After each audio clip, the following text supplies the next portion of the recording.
Bem, vamos examinar agora um outro tema bastante importante, que nessa altura inicial, quer dizer, no exame do direito penal 1, ainda se apresenta mais abstrato, um pouco mais difícil de perceber em toda a sua dificuldade, complexidade, na medida em que nós estamos começando ainda a perceber essas possibilidades.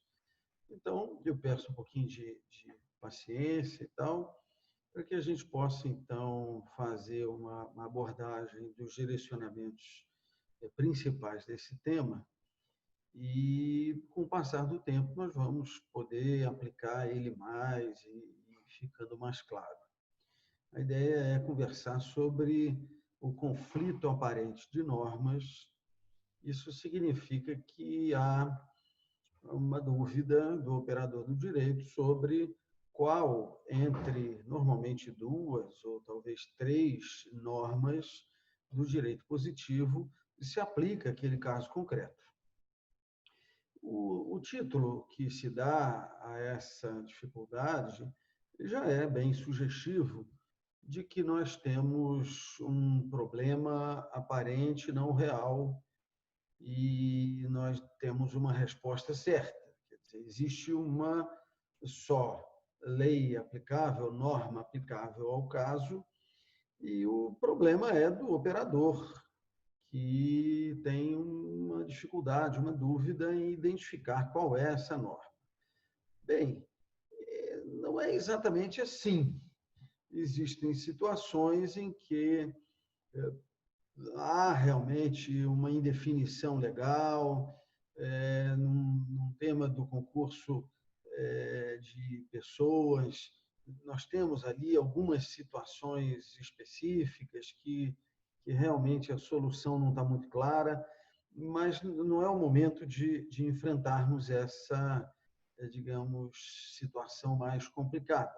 A ideia é perceber que o ordenamento jurídico nem sempre vai ser muito claro, mas que a gente tem alguns critérios que nos ajudam a identificar qual seria a norma jurídica aplicável. Então, nesse concurso de normas, ou seja, há uma incidência de várias normas que, aparentemente, se aplicariam naquele caso concreto, nós vamos precisar descobrir qual dessas normas é a que efetivamente deve ser aplicada. Não todas, mas uma delas e aquela que é a mais adequada. Então, a ideia é que, diante de um conflito aparente de normas, seja possível resolver esse conflito com a orientação em alguns critérios. E nós hoje temos, na doutrina, 4 critérios que são, digamos assim, utilizados de maneira já consolidada para que se possa, então, resolver esse problema. O critério é, na verdade, um princípio, é uma ideia fundamental que nós, então, tentamos aplicar naquele caso concreto. São 4 orientações distintas e não há nenhuma hierarquia entre elas, quer dizer, não se aplica primeiro a especialidade, depois a subsidiariedade, depois a... Não é assim. Nós vamos aplicar uma das orientações que seja possível diante daquela situação concreta. Então, vamos começar a examinar essa perspectiva da especialidade. Bem, a ideia é que, quando nós formos comparar uma norma em relação a outra, o princípio da especialidade nos orientaria de maneira simples, pode-se resumir essa orientação no sentido de que uma norma que tem uma abrangência geral cede lugar àquela outra norma que tem uma orientação mais detalhada, mais específica, mais direcionada para a situação concreta que nós estamos examinando. Bem, vamos tentar visualizar algumas possibilidades em que isso acontece, alguns exemplos, para que isso fique um pouco mais claro. Quando a gente, na parte geral, tem que examinar os dispositivos que orientam a aplicação da pena, nós vamos ver que a pena se aplica em 3 fases. Em cada uma dessas fases há um grupo de questões a serem examinadas e nós, então, vamos separando essas questões de modo a ficar claro para o réu, o condenado, qual foi o raciocínio do juiz. Então, para a primeira fase, o artigo 59, nós temos lá uma série de circunstâncias que são consideradas judiciais, e entre elas, o artigo 59 diz assim: o juiz, atendendo, considerando os motivos do crime, e aí essa referência, então, nos ajuda a estabelecer a primeira das penas, né? O primeiro fator dessa aplicação da pena. Bem, na segunda fase, nós temos um artigo 61 que trata, então, das circunstâncias agravantes.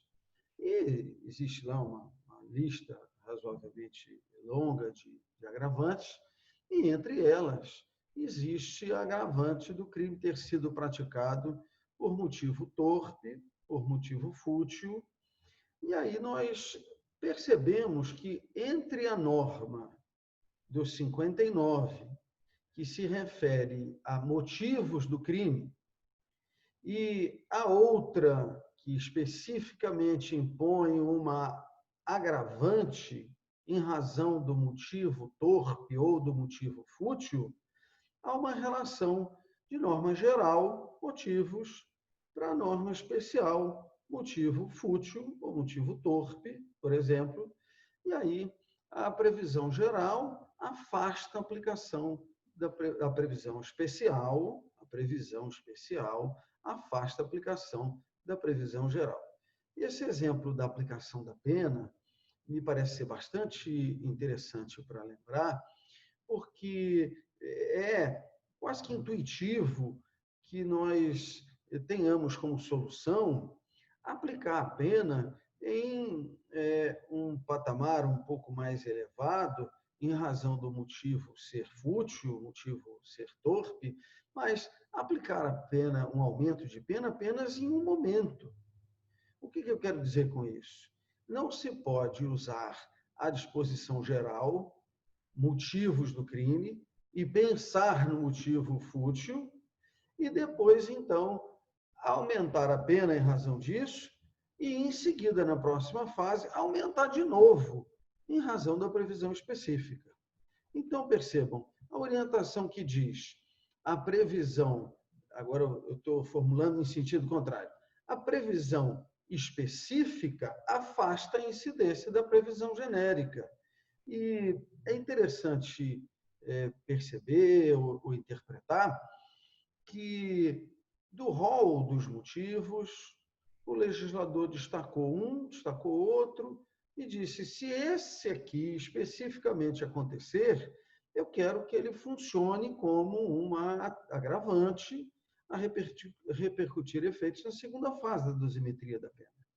Então, percebam que a orientação do princípio da especialidade vai dizer assim: olha, esse caso específico, a solução que o legislador quer é essa aqui, que está prevista de maneira diferenciada, que é direcionada muito, digamos, determinada em relação àquele aspecto especializante, ou especificante que a gente identifica. Essa situação é, digamos, interessante de avaliar, porque ainda me permite uma outra observação. Quando a gente pensa, então, na aplicação da pena, temos lá as orientações para a aplicação em todos os crimes. Então, está lá o 59, é a primeira fase da aplicação para qualquer crime. Bem, o artigo 61 fala em uma agravante, quer dizer, especificamente na segunda fase da aplicação da pena de qualquer crime que seja, então, cometido por esse motivo fútil ou motivo torpe. Teríamos um agravante. É possível até que tenhamos os dois. É um pouco compatível, mas, enfim, é possível que haja essa concorrência de agravantes também, que é uma outra questão a ser resolvida. Mas, em alguns crimes, é possível que aquela agravante se torne um aspecto específico daquele crime para trazer uma repercussão importante. Então, no homicídio, nós temos uma previsão para o homicídio ser qualificado. Isso significa que ele tem um aumento da pena inicial, né, da pena cominada, ou seja, do mínimo e o máximo, já, digamos assim, em razão dessa circunstância, ou seja, do homicídio ter sido praticado por motivo torpe ou por motivo fútil. E nessa perspectiva, nós não podemos deixar de perceber que agora a regra especial é a regra que define o crime de homicídio qualificado no artigo 121, parágrafo 2º, afastando a incidência da regra geral, que vai, então, produzir aumento de pena para todos os crimes, de maneira assim padrão, como uma agravante padrão. Então, nós vamos ter, digamos assim, um destaque do legislador. O legislador diz assim, olha, para esse caso, o que se quer que aconteça é um aumento expressivo na pena cominada para o crime. Se o homicídio tem pena de 6 a 20 anos em sua forma simples, quando nós temos um homicídio qualificado, nós teríamos, então, uma pena mínima aumentada para 12 e uma pena máxima aumentada para 30. Então, essa alteração de pena é o que o legislador especificamente quis aplicar no caso de um motivo fútil ou de um motivo torpe, no caso do crime específico do homicídio. Então, numa perspectiva dessa, nós teríamos homicídio qualificado, e aí, na hora da aplicação da pena, não aumentaríamos nem na primeira fase, porque especificamente já houve a repercussão, e nem na segunda fase, que seria da agravante. Nós já temos a mais específica das previsões, que diz, então, que o homicídio qualificado tem aquela repercussão em termos de pena. Bem, o homicídio é um exemplo sempre bom de usar, porque, apesar de estarmos ainda no comecinho dessa trajetória de exame da parte geral do Código Penal, teoria do crime, então ainda não visualizamos as questões da parte especial, mas todos nós já ouvimos, isso é muito comum, ouvir falar em homicídio duplamente ou triplamente qualificado. E essa previsão não existe no Código Penal. E se nós tivermos um homicídio que apresenta 3 daquelas circunstâncias qualificadoras, homicídio triplamente qualificado, vamos imaginar um homicídio por motivo fútil, ou por motivo torpe, com meio cruel e mediante paga, todas essas hipóteses são também agravantes.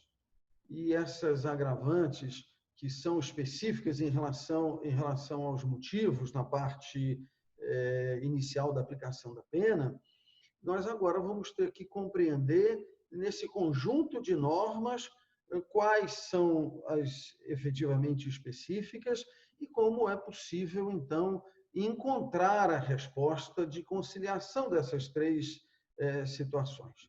Um homicídio que tem 3 motivos para ser qualificado deve apresentar uma pena maior, uma pena diferente da pena que é reservada a um homicídio que só tem um motivo. Então, nós temos que dosar essa diferença e, nessa perspectiva, vamos aplicar a orientação da especialidade. Então, como é que ficaria essa situação?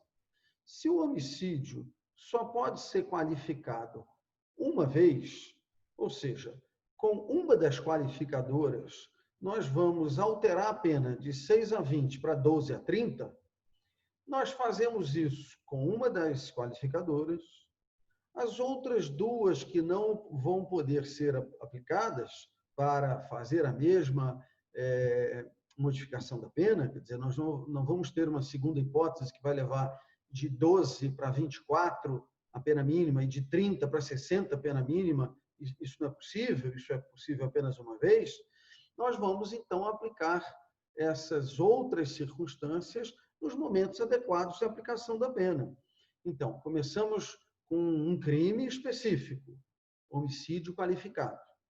Ele é específico em relação ao homicídio comum. É um homicídio, mas um homicídio com uma especificidade, que traz uma pena maior. E, nessa perspectiva, as duas outras causas que poderiam fazer com que o homicídio também fosse qualificado vão ser aplicadas nos seus momentos adequados na tarefa da dosimetria da pena.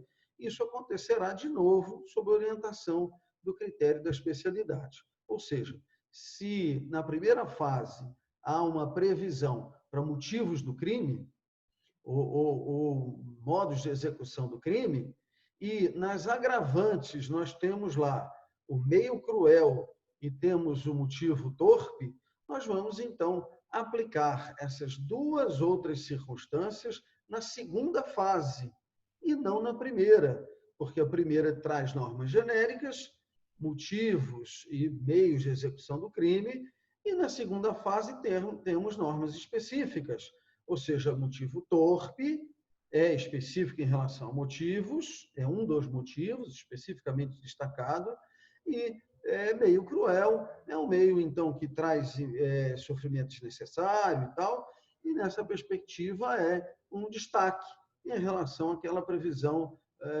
genérica, mais abrangente da primeira fase, que diz de meios de execução. Então, nós aplicaríamos uma solução que vai utilizar em todas essas dificuldades o mesmo critério, que é o critério da especificidade em relação a essas normas. Esse critério também pode ser utilizado quando nós precisamos escolher um crime. Nós precisamos escolher um crime e é possível que nós tenhamos uma previsão genérica a ser afastada por uma previsão específica. Vamos ver de novo o homicídio. O homicídio tem lá uma das qualificadoras do parágrafo 2º, que 121, artigo 121, parágrafo 2º, que diz que o homicídio é qualificado pela conexão com outro crime. Então, o parágrafo 2º, inciso 5º, diz assim: se o homicídio é cometido para assegurar a execução, a ocultação, a impunidade ou vantagem de outro crime, ele é um homicídio qualificado.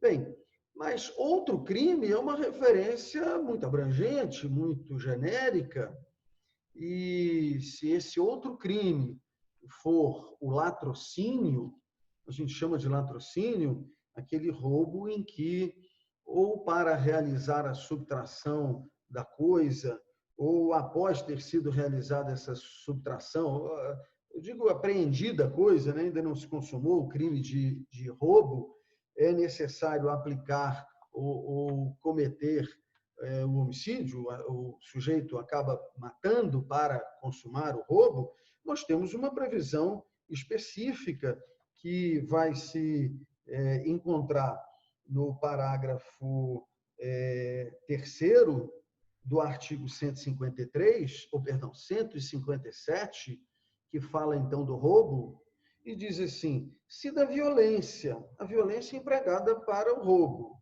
resulta a morte, diz o inciso 2º, pena é de reclusão de 20 a 30 anos. E esse é o caso de crime mais grave do Código Penal, ou seja, o latrocínio é o crime mais grave do Código Penal e que é uma das possibilidades de homicídio qualificado. Mas o legislador, então, fez um destaque para dizer: se ocorre a morte para roubar, a pena que se quer é essa, o crime que se quer ver caracterizado é esse. Então, o latrocínio é um crime específico em relação ao homicídio qualificado por essa conexão de realizar um segundo outro crime, né? Matar para cometer outro crime, e aí nós aplicamos de novo a regra da especificidade ou especialidade. Então, o sentido a princípio, simples, não é? Diz assim, a regra especial afasta a incidência da regra geral.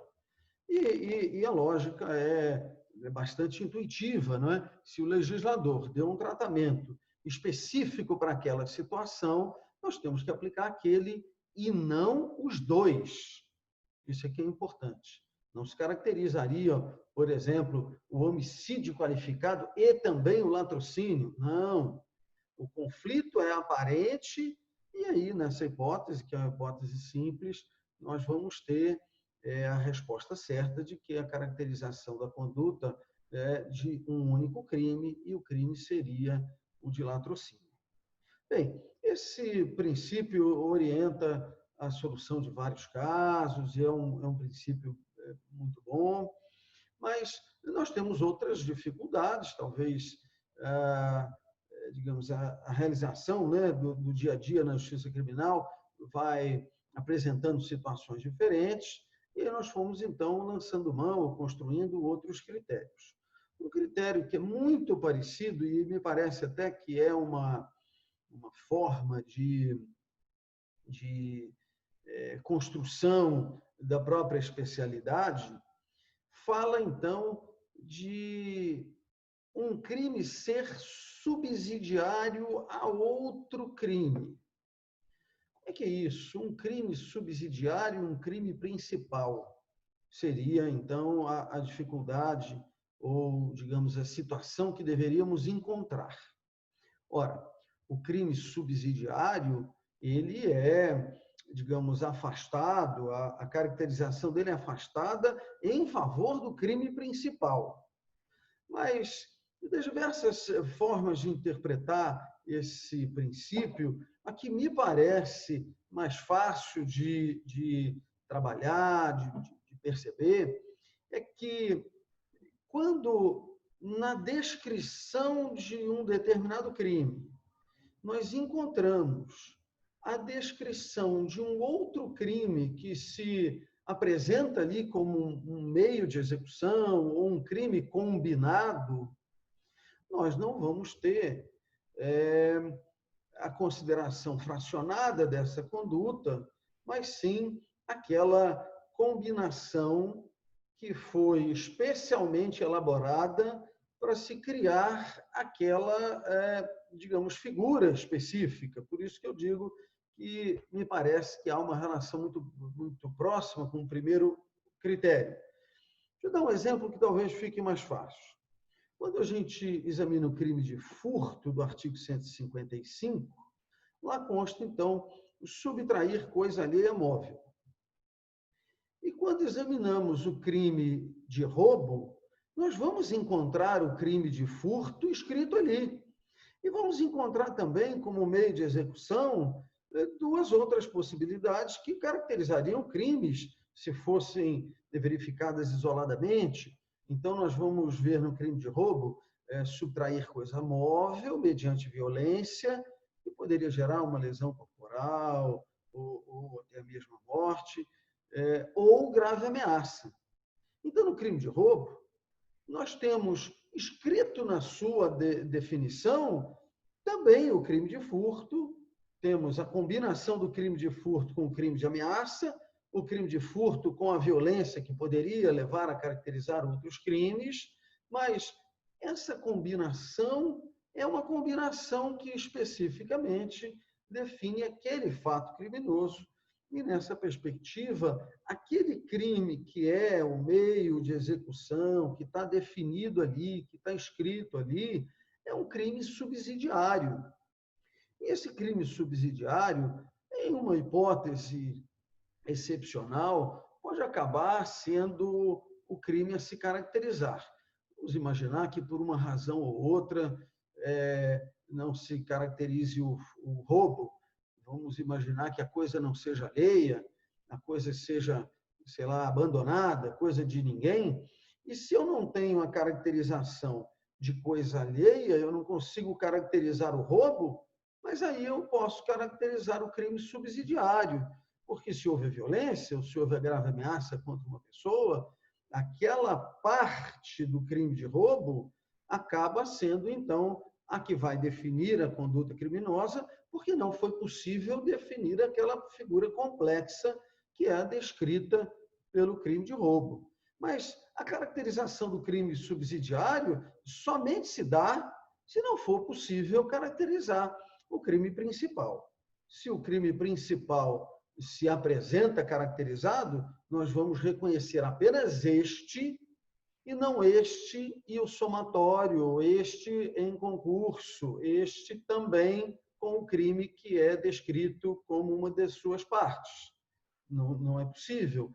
E seria também uma forma de apenar duas vezes pela mesma situação.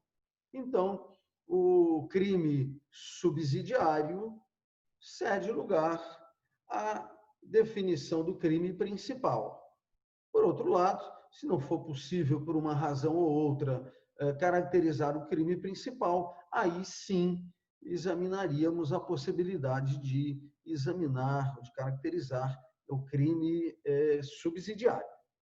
Então, nessa relação de comparação entre os crimes, entre o principal e o subsidiário, o principal sempre afasta a caracterização daquele que é subsidiário. Esse é um critério também mais fácil de trabalhar, de certa forma é um critério fácil, e uma coisa que nos ajuda, me parece que é uma característica que nos ajuda bem, é o fato do crime subsidiário estar descrito, estar contido na descrição do crime principal. Bem, o terceiro dos critérios que apresentei de início é o da consunção. Essa palavra, às vezes, não é uma palavra muito usual, às vezes a gente tem algum estranhamento com ela, e algumas pessoas gostam de usar uma ideia semelhante, que seria o da absorção. Bem, como é que esse princípio se pode expressar de uma maneira simples e nos orientar a resolver uma série de problemas? Bem, a ideia da consunção é de que o crime meio é absorvido pelo crime fim. Mas eu só preciso dessa ideia quando o crime meio não estiver descrito no crime fim. Quando estiver descrito, eu já encontrei o caminho, que é o da subsidiariedade. Nós vamos até chegar ao mesmo lugar. Mas o princípio da consunção, ele foi elaborado para os casos em que não haja essa descrição. Vamos de novo trabalhar com o crime de homicídio. Então, o indivíduo, por um desentendimento qualquer, no bar, na via pública, ele se dirige a um determinado local, pega uma arma, retorna ao local de acontecimento daquele desentendimento, e lá ele efetua alguns disparos de arma de fogo e causa lá uma morte ou uma lesão. Então, temos um crime de homicídio, por exemplo. Ora, é possível perceber que houve, durante um determinado período e para a execução daquele crime, um porte de arma. Se aquele indivíduo não tinha direito ao porte de arma, se poderia pensar ou apresentar-se a dúvida se o indivíduo cometeu dois crimes, o de porte de arma e o de homicídio. O princípio da consunção vai dizer assim: o crime meio é absorvido pelo crime fim. Alguns operadores do direito não trabalham bem com essa construção e fazem um pequeno desvio para dizer que o crime mais grave é absorvido pelo crime menos grave. Não, não é isso. Não é isso que acontece. Essa orientação, podemos perceber que tem uma, digamos, orientação finalística, né? uma perspectiva finalística, e é importante perceber, nesse caso do homicídio, que quando o indivíduo pegou a arma, ele já considerava a arma um instrumento de realização de um comportamento que viria logo em seguida. O porte de arma não era a sua finalidade última, era uma ação instrumental para a realização de um crime em seguida. Então, essa é a ideia da consunção. E essa consunção pode acabar, digamos, fazendo com que o crime mais grave seja absorvido pelo crime menos grave, mostrando que essa ideia equivocada de que o crime mais grave absorve sempre o crime menos grave não pode ser aplicada.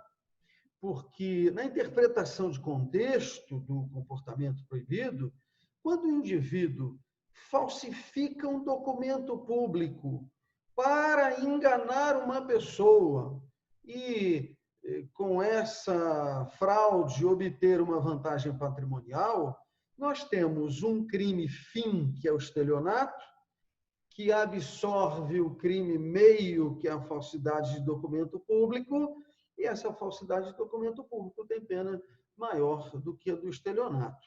Então, a ideia que dá sentido a essa interpretação é que o comportamento foi direcionado por uma determinada finalidade e nós vamos caracterizar o crime que é identificado por essa finalidade.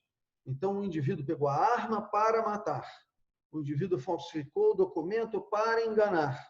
Então, nós vamos caracterizar o crime em razão da morte, em razão da obtenção da vantagem decorrente da fraude, do engano. Bem, mas em alguns casos nós vamos ter uma certa dificuldade em, digamos assim, perceber que é uma sucessão de fatos, então nós não teremos absorção de crimes. Vamos imaginar agora a situação em que o indivíduo porta uma arma sem a autorização do poder público e vai a um baile, vai a uma festa na comunidade e vejam, o porte de arma já se apresentou como fim. Caracterizou-se um crime, que é até um crime um pouco mais difícil de trabalhar, porque ele é permanente, ele dura enquanto houver aquela situação, aquela conduta se prolongar no tempo, mas vamos imaginar que esse indivíduo, então, entre em conflito com o segundo indivíduo nesse local, e ali ele, então, efetua um disparo de arma de fogo. Nesse exemplo que eu dei, que é um pouco diferente do anterior, e eu tenho chamado essa atenção, nós precisamos exercitar essas pequenas distinções. Quando o indivíduo pegou a arma e pôs na cintura, aquilo já era o objetivo final. Então, caracterizado o crime de porte de arma, em momento posterior, acontece um outro crime, que seria, então, o de homicídio, de lesão corporal, praticada com a arma que ele já portava. Nesse caso, nós devemos reconhecer dois crimes e não a absorção de um pelo outro, na medida em que tenhamos a relação meios afins. No segundo exemplo, não temos essa relação de meio a fim. Bem, e por último, um critério que nem todos, digamos assim, desenvolvem ou concordam, é, na verdade, uma observação de um autor que foi muito importante na minha geração, na geração de muitos dos professores, que foi o professor Damásio Jesus, e ele então chama atenção para os crimes, que a descrição apresenta uma série de verbos que são descritivos de condutas normalmente relacionadas. Essas condutas estão descritas todas no núcleo do tipo, como núcleos do tipo, porque o legislador tem o cuidado de tentar prever ao máximo possibilidades de realização desses comportamentos. Então, dando um exemplo, isso deve ficar mais claro. Em crimes de drogas, nós temos esses casos frequentes. Então, é crime adquirir, transportar, manter em depósito, expor à venda, vender. E cada um desses verbos ou dessas expressões, né, expor à venda, traduz um comportamento proibido. E não é efetivamente razoável que o indivíduo que comece a praticar a conduta desde a primeira previsão vai, então, multiplicando os seus comportamentos criminosos. O que eu quero dizer com isso? O indivíduo, então, adquire a conduta, comete um crime. Aí depois ele adquire a droga, né? E comete um crime. Aí depois ele leva a droga para casa e comete outro crime. E aí depois mantém a droga em casa. E aí comete um terceiro crime. E aí depois leva a droga para um local de venda. Aí um quarto crime. Aí expõe a droga à venda, um quinto crime. Não é assim. Nós temos que fazer uma interpretação razoável de um comportamento. Um comportamento, então, que sendo interpretado de maneira racional pelo operador do direito, a orientação é que o indivíduo ele comete o primeiro como crime, o primeiro daqueles comportamentos identificados ali. Então, é possível que o indivíduo tenha adquirido a droga. E aí ele comete aquele crime e as demais condutas que ele realiza em razão desse primeiro crime são consideradas irrelevantes. Então, ele adquiriu a droga, o transportar para casa é irrelevante, o guardar em casa, manter em depósito é irrelevante, o expor à venda é irrelevante. Toda essa cadeia, então, vai se transformando em comportamentos irrelevantes. E é possível que ele não tenha a sua conduta inicialmente dirigida a esse verbo inicial dessa cadeia. Então, ele pode não ter adquirido, ele pode não ter transportado, mas, de repente, alguém leva para ele e pede a ele que mantenha em depósito. Então, ele já começa daquele ponto. Começando daquele ponto, as condutas que são desdobramentos também não seriam a ele atribuídas como relevantes. Ele comete, por exemplo, apenas o manter em depósito uma droga que ele recebeu. Não foi droga adquirida, mas ele está, então, contribuindo para aquela cadeia de condutas inadequadas. O critério ele é identificado por uma denominação que não me parece ser muito adequada, alternatividade, porque a ideia não é que qualquer um daqueles tipos possa caracterizar a conduta do sujeito. O sujeito vai ter como criminosa a conduta que se apresentar por primeiro. Então, depende do que ele fizer primeiro. Se ele entra no processo já da fase de aquisição, então essa é a conduta que caracteriza o crime, ele teria, então, as outras condutas irrelevantes. E se ele entra mais adiante nesse processo, seja na hora da exposição à venda, seja na hora do manter em depósito, ele, então, caracteriza na sua primeira conduta, que se adapta ao tipo, e as demais são condutas irrelevantes. E vejam que a preocupação de todo esse tema é que nós não tenhamos uma multiplicação de incriminações, não é?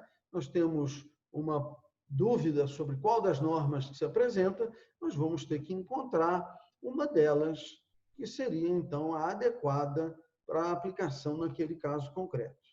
Esse é um dos temas muito difíceis do direito penal, quando se trata de multiplicidade de condutas, multiplicidade de pessoas, mas, no momento, digamos assim, acho que inadequado e também difícil de aprofundar essa reflexão na medida em que nós estamos ainda começando a examinar os tipos, não examinamos ainda a parte especial, então fica cada vez mais difícil perceber a dificuldade que esse tema pode acabar apresentando em situações mais complexas. Eu espero que vocês tenham conseguido visualizar esses nossos 4 critérios de orientação e que fique, então, claro essa possibilidade de solução dessa dúvida e que a gente encontre sempre a norma adequada nessa situação de conflito. Muito bem, obrigado pela atenção. Vamos continuar estudando.